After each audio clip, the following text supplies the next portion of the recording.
Please welcome to the stage Ambassador Paula Dobriansky, former Undersecretary of State for Global Affairs, and Benjamin Weiss, Managing Director at Veracity Worldwide.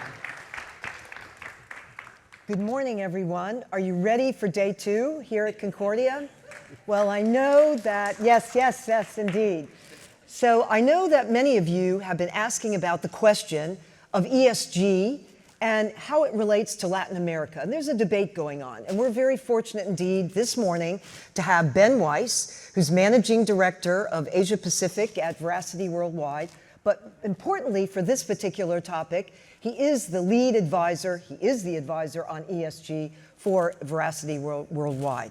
So Ben, we're gonna dive right in on this topic. You know, I've heard a number of participants talk about ESG and how and what it is as an investment framework, that there are some pros and cons with it and some challenges associated with it. So let's discuss the concept of ESG. Tell us what are the benefits of it and why that framework is a good framework for companies. Sure. Thanks. And welcome to you. Yeah, thank you very much, and thanks to Concordia for hosting us. We look at ESG through the prism that we look at all of our work, which is understanding local context is absolutely paramount when you're doing business in challenging markets. So Veracity was established to help companies operate ethically and effectively in places where it's not always easy to do so.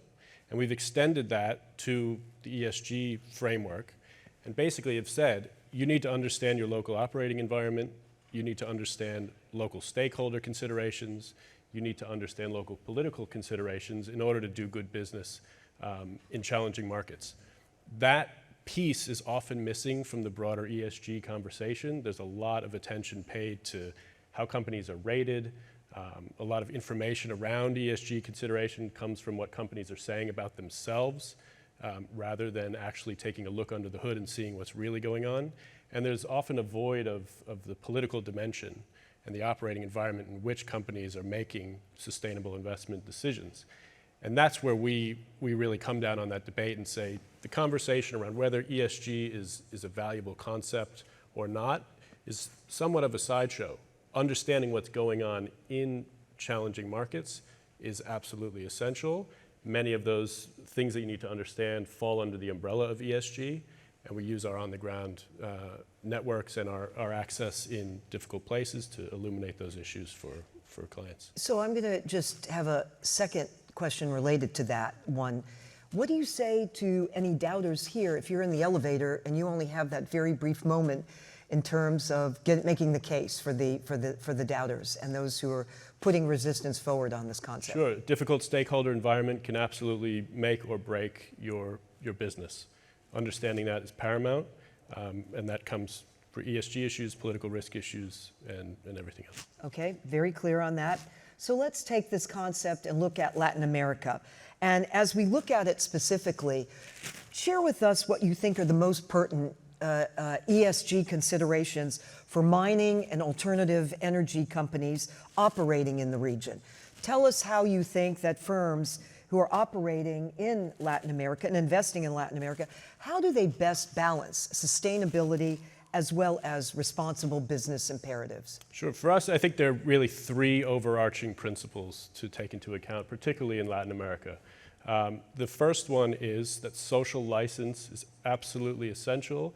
It's something that is earned, but it has to be maintained throughout the course of your operations. The second piece is that clean energy does not necessarily mean clean business. And the third is that you are as good as the weakest link in your supply chain. And I'll go through each of those in a little bit more depth. On the count of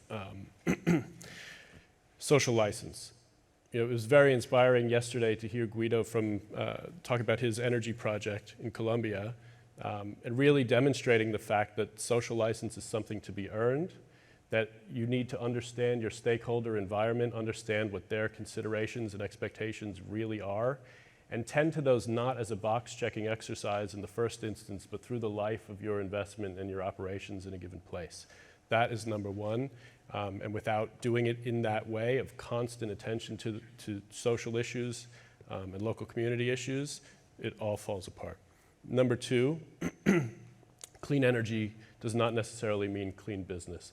We have seen numerous renewable energy projects run into a brick wall because the companies behind those projects haven't taken into account all of the other issues that could come up in difficult operating environments. So just because the headline of your project is one that focuses on sustainability, that doesn't mean the way that you got there is sustainable as well.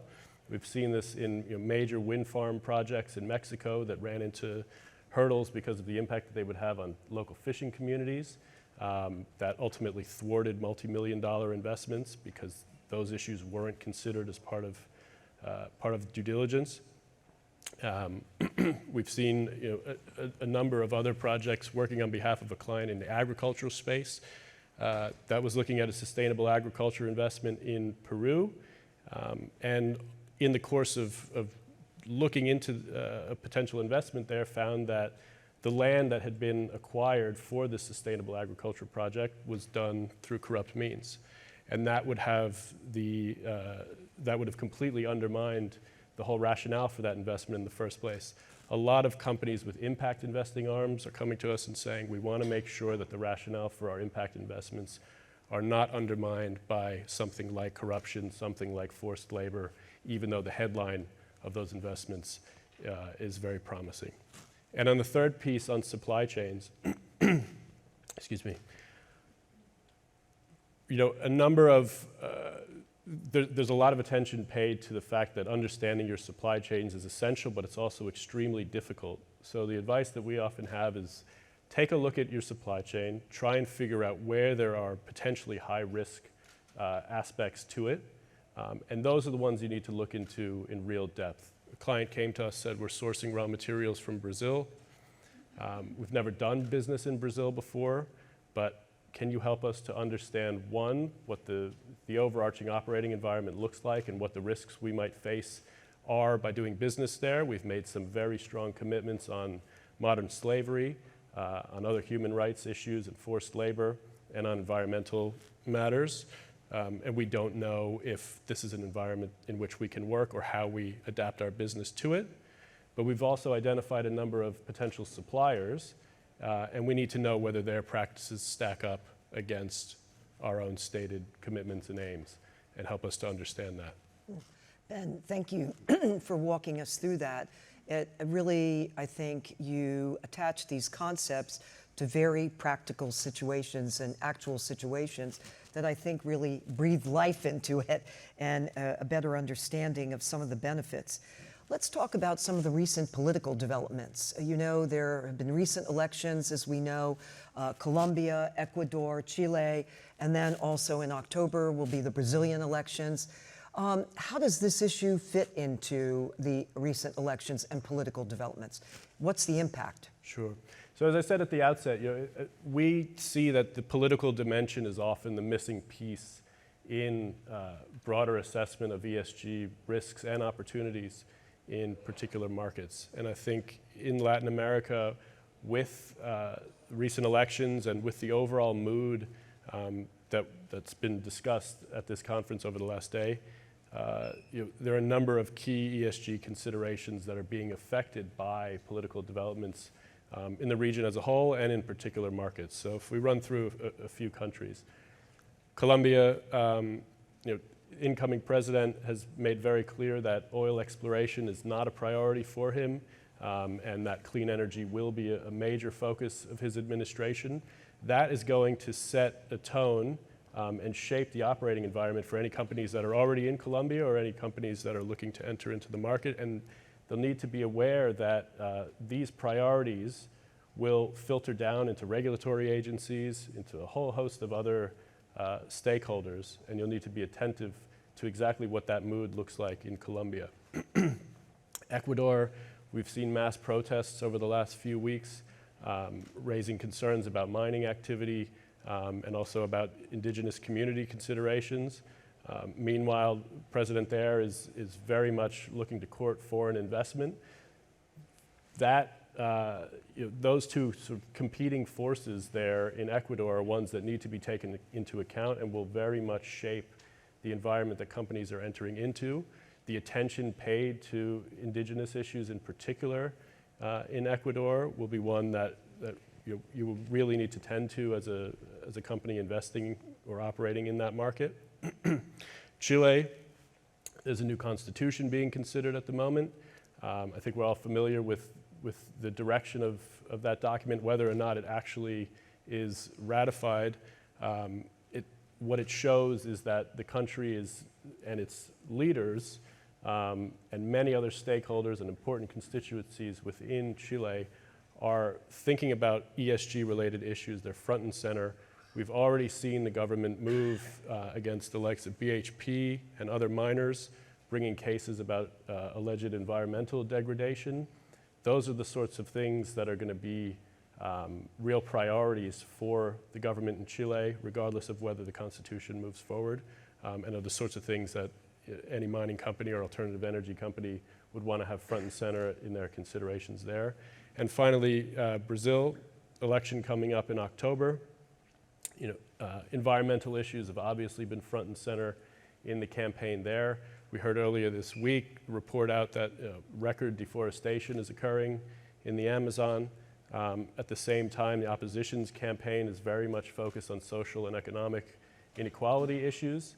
So again, just looking at this operating environment in which companies may be entering into or are already operating within, and understanding that there will be attention and scrutiny on everyone doing business in the country from those particular points of view.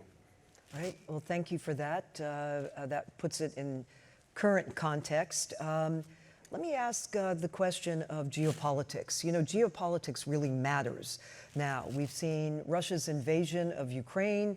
We also have a disruption of food supplies, supply chains. You referenced this earlier in your comments. What's the connection there? Is there a connection between ESG and geopolitics today? Absolutely there is. And again, it gets to the broader point of just shaping the operating environment in which companies are doing business and in which various stakeholders are making decisions.